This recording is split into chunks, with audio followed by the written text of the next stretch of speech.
Donc, rapido presto, le projet SAC-Clic, mis en place par la CAQ, un projet qui a commencé, je pense, à peu près il y a 2 ans, a déjà atteint un sommet de 1,1 milliard. Il n'y a rien qui est fonctionnel dans tout ça, ça ne fonctionne pas. Ça dit ici que les gens n'utilisent pas le service en ligne, il n'y a rien de fonctionnel. Donc, comme tous les projets du gouvernement de la CAQ qui ont touché dans les dernières années, Norvolt, la perte d'argent, les autobus Lyon, les skidoo Tangent qui étaient censés faire électrique, tous les projets que le gouvernement de la CAQ et les milliards qu'il a donnés sans appel d'offres à toutes ces chums, ça fait en sorte que nous autres, les Québécois, on a une dette qui explose sans arrêt. J'ai appelé à SAC tantôt, puis parce qu'il me continue à me charger pour ma plaque personnalisée alors que ça fait 1 an que j'ai dématriculé ma voiture. J'appelle comme tout citoyen normal et je pogne la ligne, numéro 3, les plaques, les matriculations et tout ça. Et quand j'arrive au bout de la chose, ça dit « Nous sommes désolés pour le trop grand nombre d'appels, d'attentes. Veuillez vérifier vos choses en ligne, s'il vous plaît. » Et boum, ça raccroche d'une shot. Impossible de parler avec un fonctionnaire, avec quelqu'un qui travaille au niveau de la SAC pour régler la facturation. C'est 35$ par année qui me charge. Fait que là, je t'ai rendu à 78$ à payer. Je vais juste les appeler pour canceller ça. Et non, impossible de parler à un être humain alors qu'on est la province avec le plus de fonctionnaires en Amérique et nous sommes la province la plus taxée et imposée dans toute l'Amérique du Nord. Et en parallèle à ça, c'est celle qu'on a le moins de services. Le modèle d'affaires québécois socialiste ne fonctionne pas. Tout plante. Le système de santé, tous les fonctionnaires à qui on veut parler, un simple service, la SAC, ça ne marche pas. Là, vous le voyez ici, un géant québécois du camionnage veut devenir américain. Là, ici, là, c'est Canpar et tout ça. Ils vont se déplacer aux États-Unis. C'était un géant qu'on avait au Québec. Amazon qui s'en va. C'est des milliers d'emplois qu'on perd. Regardez ici, là, la compagnie, c'est 15 milliards à la bourse. C'est 28 000 employés de Transforce. 9e valeur boursière du Québec en importance. C'est sûr et certain qu'ils s'en vont aux États-Unis. Trump leur promet... il est en train de tout faire pour canceller l'impôt personnel. L'impôt au fédéral, il n'y en aura plus. Il baisse les taxes, il va donner des subventions aux compagnies. Les compagnies ne paieront plus de taxes. Fait, tu comprends-tu l'exode qui s'en va vers les États-Unis?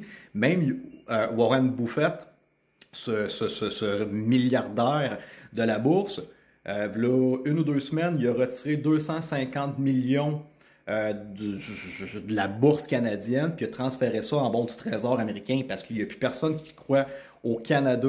Et là, vous le voyez, la CAQ, qu'est-ce qu'ils ont fait? On parle du panier bleu. Le panier bleu, ils ont mis 25 millions dans un projet qui, finalement, était dans les poches de la femme du ministre Dubé.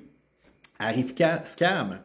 Le gouvernement Trudeau, vous savez, le scandale a éclaté là-dessus. Ça a coûté, je pense, pas loin de 100 millions faire cette application-là qui a été utilisée pendant 2-3 semaines, une stupidité. C'est l'ami de Trudeau, un gars avec qui est allé à l'université. Il y a une enquête là-dessus, fait que faites vos recherches. Fait que ça serait un des amis à Trudeau avec qui il était à l'université. Le gars, il a son bureau d'affaires à Ottawa, quelque part dans un sous-sol, et il a réussi à facturer au gouvernement fédéral près de 100 millions pour l'application Aviscan qu'on n'utilise plus pantoute. Là, qu'est-ce que M. Trudeau est en train de faire? Je ne l'ai même pas ici. Ah oui, je l'ai ici. 4 milliards pour étudier le projet du TGV, un projet qui évalue entre 100 et 200 milliards. Autre information que j'ai présentement, Trudeau est dans l'eau chaude, il se passe devant les tribunaux parce que pendant qu'il a abrogé la Chambre et que le gouvernement est comme tout sur pause en attendant le prochain premier ministre, prochain remplaçant du Parti libéral, il continue, mon petit calice, à passer des lois en cachette et ses avocats auraient passé 4 lois par en dessous alors que tout est censé être fermé. Juste pour te montrer encore une fois, là, ça c'est le message. Je ne comprends pas les gens qui sont encore endormis ou les gens ceux qui sont endormis et qui font juste travailler et qui écoutent TVA Nouvelles, OK, ils sont même pas au courant de qu'est-ce qui se passe, ils comprennent pas qu'est-ce qui se passe avec le bonhomme orange aux États-Unis, ils comprennent pas qu'est-ce qui est en train de se passer, que notre système va planter au complet puis ça va être remplacé par un nouveau système financier. Enfin, ça, je le comprends. Mais les autres qui sont comme impliqués dans la politique, qui sont comme la gauche, puis qui font comme non, on continue à pousser, puis le système de santé va planter, là, les infirmières, les médecins, personne ne veut travailler dans la fonction publique. Puis eux sont, non, on continue, on va réussir. Mais tu vas réussir comment? C'est quoi les choses concrètes que tu solutionnes pour arriver à une conclusion qu'à un moment donné, ça va bien aller? Tu veux mettre, toi, mettons dans ta solution, toi, ça serait tous les premiers ministres, tous les députés, puis tous les directeurs de police, puis les directeurs des hôpitaux, ça serait tous des LGBTQ, trans, genre, sans éducation. Puis là, tu te dis, bon, ben ça c'est la solution qu'on veut qu'on continue à pousser. On veut que les gouvernements continuent à donner des 10, 50, 100, 200 millions par année pour des programmes d'équité. Alors qu'on pourrait prendre cet argent-là, finalement, puis peut-être mieux payer nos médecins, payer nos infirmières, faire un système qui est plus fonctionnel, juste pour te montrer à quel point que ton système est complètement déchéant et qu'on a besoin d'un Doge le plus rapidement possible au Québec.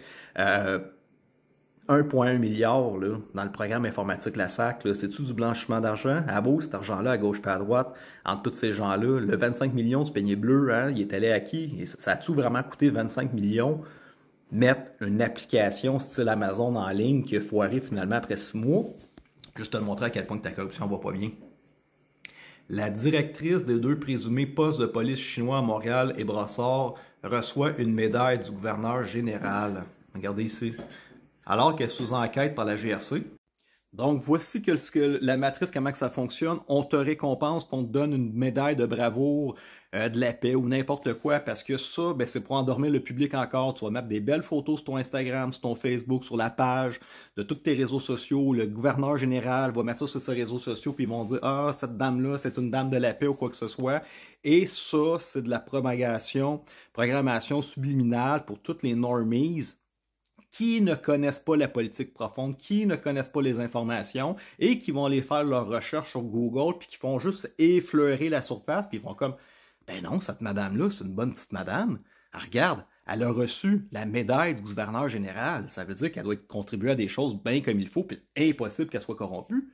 Elle est nominée, elle a une médaille calisse par le gouvernement et c'est comme ça qu'ils réussissent à vous endormir. C'est comme ça qu'ils donnent des médailles de la paix à Barack Obama. C'est comme ça qu'ils ont donné des médailles de bravo de Biden à tous les Bill Gates puis les Clinton, tous ces gens-là. Ils se récompensent entre eux pour le spectacle des téléspectateurs endormis qui sont la masse de la population qui regardent ça et le show, ils disent « Wow, c'est des gens qui ont des prix Nobel de la paix puis qui ont des médailles de bravoure puis tout ça. » Et quand tu fais juste effleurer la surface de croire que ton gouvernement et toutes tes entités sont correctes, ben, tu arrives à la conclusion que le film que tu regardes, que tout est beau et c'est des bonnes personnes. Donc ça, c'est encore l'exemple parfait de qu'est-ce qui s'est passé. L'ancien PDG de la SAC qui a mis sur place le SAC-Click qui n'a pas fonctionné suite au fiasco, puis tout ça, qu'est-ce qu'on fait? C'est qu'on l'enlève pour faire taire les gens, mais ça, c'est encore une fois pour vous endormir, parce que le gouvernement de la CAQ, qu'est-ce qu'il fait après ça? Il le nomme président de la protection des consommateurs du Québec. Donc, on enlève la chaleur sur un candidat et on donne après ça une autre promotion. Pourquoi que les gouvernements font ça? C'est pour te récompenser. Ici, c'est dire, regardez, c'est le modèle québécois de on prend la personne qui chie à patente puis qu'on lui donne ça, c'est le modèle. Non, c'est pas ça le modèle québécois. C'est que dans ce 1,1 milliard-là de projets, ce PDG-là a fermé les yeux sur de l'argent qui disparaissait à gauche et à droite dans un beau processus de blanchiment d'argent et pour continuer à acheter son silence et le remercier de n'avoir fermé les yeux sur la comptabilité de qu'est-ce qui se passait dans la SAC, c'est qu'on te promet d'autres postes dans le gouvernement avec des meilleurs bonus et des meilleures conditions pour que tu continues à fermer ta gueule. Et c'est ça le système de bonification. Plus que tu fermes tes yeux sur des choses, puis plus que tu fermes tes yeux sur le blanchiment d'argent, plus que tu continues à monter dans la hiérarchie. Fait qu'à un moment donné, ça nous prend un Doge. Avant, on pouvait pas. Les gouvernements disaient tout, on va épurer les gouvernements, on va enlever le surplus, puis on va faire sauver de l'argent aux gens, on va baisser vos impôts, ça fonctionnait pas. Maintenant, la possibilité, c'est qu'on a la possibilité de le faire parce que maintenant, on a des ordinateurs quantiques, puis on a de l'intelligence artificielle. V'là 10 ans, quand les ministres disaient « Ah oui, on va faire le ménage des fonctionnaires, puis on va couper les chèques du BS », ils n'avaient pas les outils et les ressources pour le faire. Les choses ont changé, mes amis. Les ordinateurs quantiques existent, les intelligences artificielles sont tellement puissants qu'on est capable de faire des calculs exponentiels qui auraient pris des trilliards d'années à faire, et maintenant, ça se fait en quelques minutes. Donc, on est capable d'auditer nos entités, nos processus gouvernementaux et de sauver des milliards d'argent par année. Doge, Québec.